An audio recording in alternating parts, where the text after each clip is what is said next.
sorry si Sky sa kanyang mga kaibigan dahil nadamay sila nito. Ang sabi ni Archie na hindi siya ang dapat humingi ng sorry sa kanila kundi si Tori. Ang sabi ni Sky, nasabi lamang nila iyan dahil mahal siya nito at napaisip tuloy siya kung maibabalik sana niya ang panahon kung mababago lamang niya ito. Kung i-give off ba niya? Kaso hindi niya kayang i-give off. Kung mai-give up lamang siya, sana hindi na lamang sila nagkakilala. Sana hindi na lang siya naging konektado sa kanila. Sana hindi na lamang siya pinapasok sa kanilang mga buhay para hindi na sila nadamay pa. Para hindi na sila paulit-ulit pang masasaktan. Pero hindi sila nagsisisi na naging kaibigan nila si Sky dahil naging mabuti itong kaibigan sa kanila. Kaya kailangan nilang gawin ngayon, ibalik sa kanila ni Tori ang ginawa nito sa kanila. Sasama sila sa laban ni Sky para kay Tori. Hindi nila iiwan si Sky sa laban na ito. Mananatili pa rin ang kanilang pagkakaibigan. Habang si Tim inireport kaagad niya kay Sir Concha ang kanyang nakalap na impormasyon na tungkol sa kanila ni Tori. Kaya pala hindi nila kaagad na trace dahil US passport ang kanilang ginamit. At nalaman rin ni Tim na may anak si Tori na sina Nikki at Weasley. Sobrang masaya si Sir Concha sa inireport ni Tim sa kanya kaya inutusan niya si Ramos upang dalhin rito si Simon. Sa pagdating ni Simon, ipinakita nila kaagad ang litrato nila Tori, Nikki at Weasley kung namumukhaan ba niya ang mga ito. Isa ba sa kanilang nagutos upang kidnapin si Zaira Aguero at itinuro na nga ni Simon si Nikki. Ang babae na ito ang nagutos sa kanya upang kidnapin si Zaira Aguero. Ipinaalam naman kaagad ni Steves kay Tori ang pagsalita ni Simon. Noong natanggap ni Tori ang mensahe ni Steves, sobra siyang nagulat at nagalit rin siya nito dahil sa pagsasalita ni Simon. Kaya umuwi kagad sila sa bahay upang pag-usapan ito. Nagalit ng gusto si Tori sa kapalpakan na ginawa ni Nikki.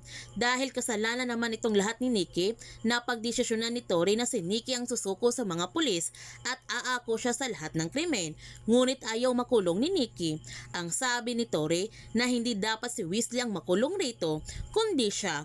Nasasaktan si Nikki sa ginawa ng kanyang ina na pinaako sa kanya ang lahat ng kanilang ginawa dahil ba hindi siya totoong anak nito. Pinagalitan ni Tori si Nikki sa kadramahan na ginawa nito at sinabihan niya ito na kapag siya ang makukulong, sino ang maglalabas sa kanila sa kulungan, lahat sila ay lulubog. Mga ilang sandali tumawag si Steves kay Tori upang ipaalam na papunta ng mga kapulisan sa Onkyo para hulihin si Nikki at alam na rin ng mga kapulisan na mag-ina silang tatlo. Sinabihan ni Weasley ang kanyang ina na kailangan na silang umalis dito, ngunit hindi pumayag si Tori na umalis sila ng Pilipinas dahil malaki ang kanilang maiiwan dito. May maganda siyang plano, paaaminin niya si Nikki sa lahat ng krimen na kanilang ginawa at pasusukuin nila si Nikki sa mga kapulisan. Habang si Weasley ay pupunta ng Amerika dahil siya ang gagalaw para sa kanilang lahat.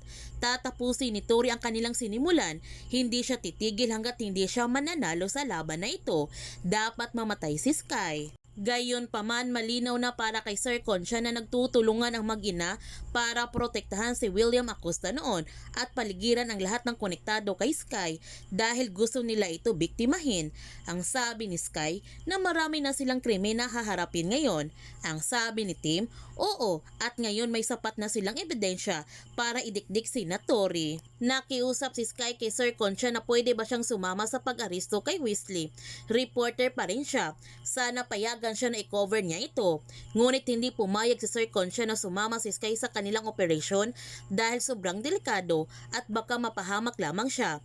Hayaan na lamang sila na aristuhin si Weasley at maghintay na lamang siya dito sa presinto. Ipinaalam naman ni Sky na may secret door sa kabinet na tinitirhan ni Weasley at gusto sana niya na ituro niya ito.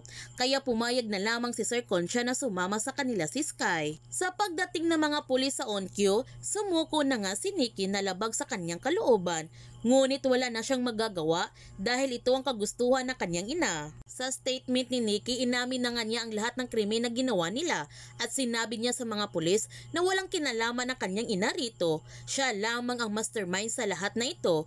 Gusto lamang niya ipahamak ang kanyang ina dahil hindi sila magkasundo. Ngunit hindi naniniwala si Sir Concha sa statement ni Nikki. Kaya huwag natin palalapasin ang pagtatapos ng High Street. Kung bago ka pa channel ko, don't forget to like, subscribe, and click notification bell para palagi kang updated sa mga videos in-upload ko. Thank you for watching and God bless to everyone.